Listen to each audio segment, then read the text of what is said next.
Di negeri yang katanya demokratis ini, sebuah ijazah, selembar kertas yang menjadi simbol pendidikan dan perjuangan hidup, tiba-tiba jadi senjata untuk menjatuhkan. Bukan sembarang ijazah, tapi milik mantan orang nomor satu di negeri ini, mantan Presiden Joko Widodo. Ya, Presiden ketujuh Republik Indonesia yang selama ini dikenal dengan gaya kepemimpinannya yang sederhana. Mendadak harus membuktikan bahwa dirinya benar-benar pernah duduk di bangku kuliah. Isu lama yang terus dimunculkan, ijazah Jokowi palsu. Suara-suara sumbang yang dulu cuma sayup-sayup kini berubah jadi sorotan nasional. Dan salah satu tokohnya adalah Roy Suryo, mantan menteri yang kini malah ramai-ramai menyerang kehormatan mantan presiden ketujuh itu. Namun segalanya berubah saat satu institusi negara yang tak main-main ikut turun tangan, Bareskrim Polri. Apakah tudingan ini murni kritik atau hanya permainan licik politik yang mengorbankan fakta dan logika? Halo sobat pendengar setia, welcome to my channel. Lo lagi nyasar ke tempat yang pas banget nih, karena kita bakal ngasih lo update paling fresh, paling hype, dan pastinya nggak ngebosenin. Sekarang ini lagi rame berita, setelah diselidiki ternyata ijazah Jokowi asli. Terus, Roy Suryo mau apa lagi? Oke, sebelum lanjut ke pembahasannya, so siapin cemilan lo, rebahin badan, dan cus kita kulik bareng berita yang lagi rame ini. Stay chill, stay update, and let's go.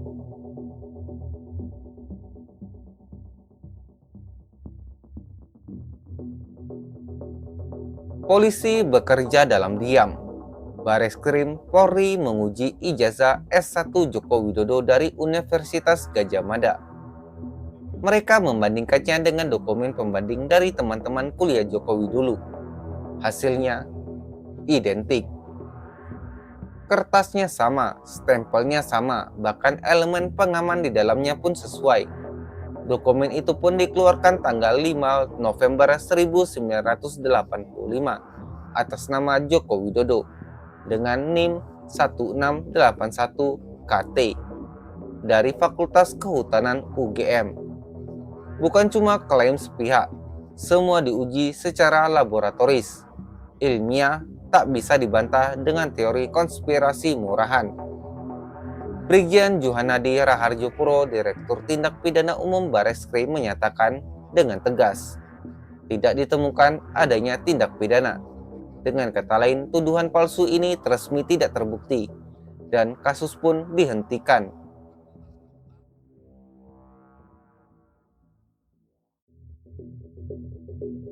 Namun, apakah semua pihak menerima hasil ini?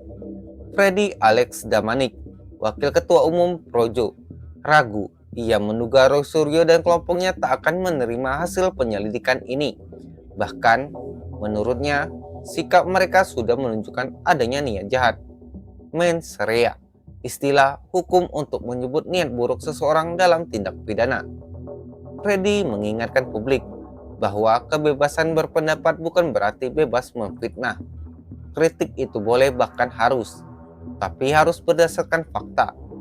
Karena jika tidak, maka itu bukan lagi kritik, itu adalah fitnah. Dan fitnah dalam negara hukum bisa diganjar dengan pidana. Pernyataan Freddy ini juga dikuatkan oleh langkah hukum yang diambil oleh Jokowi.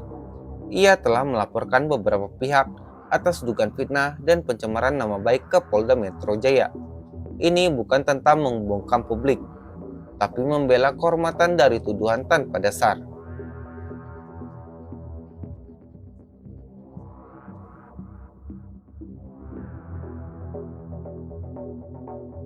Perkara ijazah ini seharusnya jadi pelajaran penting bagi seluruh rakyat Indonesia, bahwa kebebasan berekspresi bukan berarti bebas melanggar batas hukum.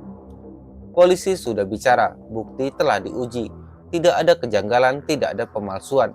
Maka, jika masih ada yang menyebar isu palsu ini, patut kita pertanyakan, apa motivasi mereka sebenarnya? Kasus ini menunjukkan bahwa dalam era kebebasan kita harus tetap berpegang pada fakta. Kalau tidak, maka demokrasi justru bisa menjadi alat untuk menghancurkan kepercayaan publik. Dan kita semua tahu, kepercayaan publik adalah fondasi dari negara yang kuat. Mengutip laporan dari Kompas.com, UGM bahkan sudah sejak tahun 2022 secara terbuka menyatakan bahwa Jokowi memang alumni resmi mereka. Rektor UGM saat itu, Ova Emilia, menyebutkan bahwa data akademik Jokowi lengkap dan valid. Artinya, isu ini sebenarnya sudah usang, tapi terus dipanaskan oleh mereka yang berkepentingan. Maka dari itu, masyarakat harus bijak. Belajarlah memilah antara kritik membangun dan fitnah yang menghancurkan. Karena di balik selembar ijazah, ada harga diri yang tak bisa dibeli. Dan kebenaran yang akhirnya bicara sendiri. Menurut lo gimana guys? Gue pengen lihat pendapat lo, tulis di kolom komentar ya. Oke deh guys, segitu dulu update berita buat lo semua. Jangan lupa jaga kesehatan, tetap kritis sama info yang beredar. Semoga bermanfaat. Jangan lupa subscribe untuk mendukung channel ini. Dan jangan lupa komen and share jika lo rasa info ini bermanfaat. Terima kasih.